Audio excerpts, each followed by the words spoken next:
This is our stuck at home, and yes, as you can see, I'm stuck at home. This is my upstairs office, and yeah, it's me, stuck at home. We've been talking about things that we never want to hear again, or at least not the way that they're being spoken of now. Uh, I think probably the next thing on my list would be wet markets. Don't want to hear it. Now, I don't mind it if it means that you're in the outdoor market in Tacoma and it's raining. We'll call that. That'll be okay. But don't want to hear about wet markets anymore. Don't want to hear it. I think it's just something that really it's lost all value to me. Don't want to hear it. On Sunday, we spoke about God's ability when he was speaking to Nathanael, and different takes on this. He saw him under the fig tree. Nathanael, you'll notice, stops him right there, says, "You are the Son of God. I mean, you're the Messiah." We compared that to God's relationship with Jacob. I personally think that Nathanael was probably doing something that he didn't want mentioned.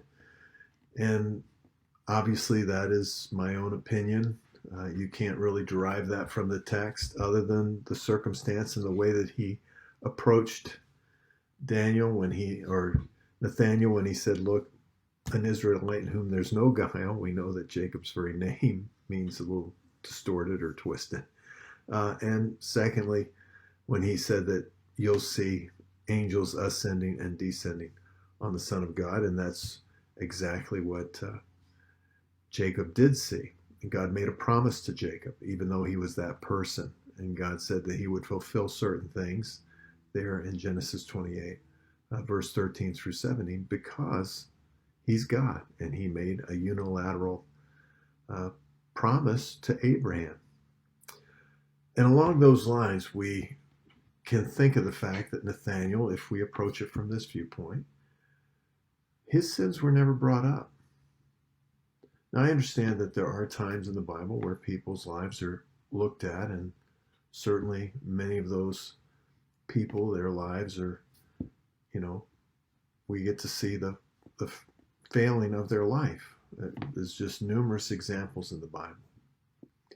But I think it's very important when we understand what the new covenant in Jesus Christ means to us, that we understand that God's approach to every person is a new life, born anew.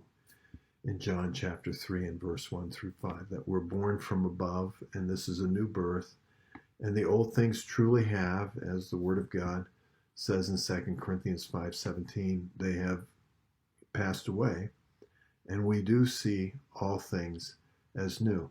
I've been reading recently a book by Dietrich Bonhoeffer, Community Together, or Life Together.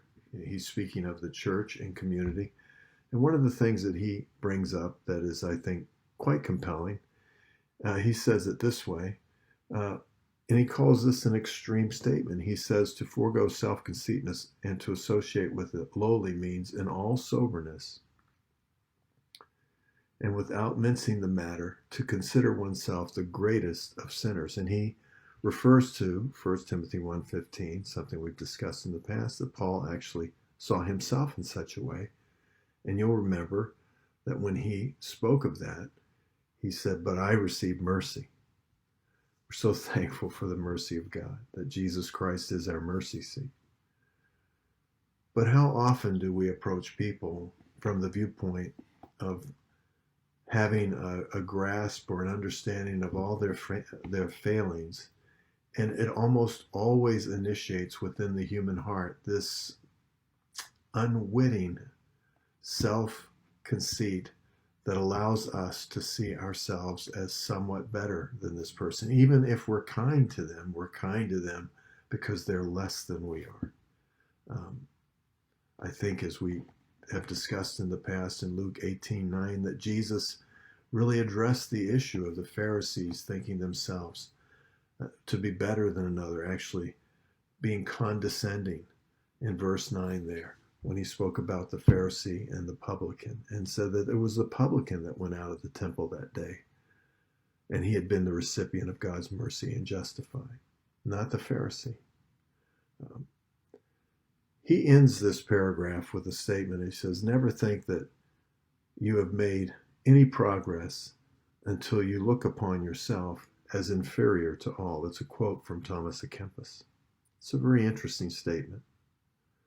This is something that only the grace of God can produce in the heart and life of an individual. Only the grace of God can bring us to a place where we realize that our relationship to every person is that we are less than the least of all the saints. That's who we are. That allows us to be merciful and to treat people with a degree of respect and humility that every person deserves. By the way, and we'll carry this on next devotion, isn't that exactly what Christ did, being God himself, humbled himself, and took upon himself the form of a servant? We'll look at this more next time. And until then, friends, I hope you have a very, very good day and a blessed time. God bless you.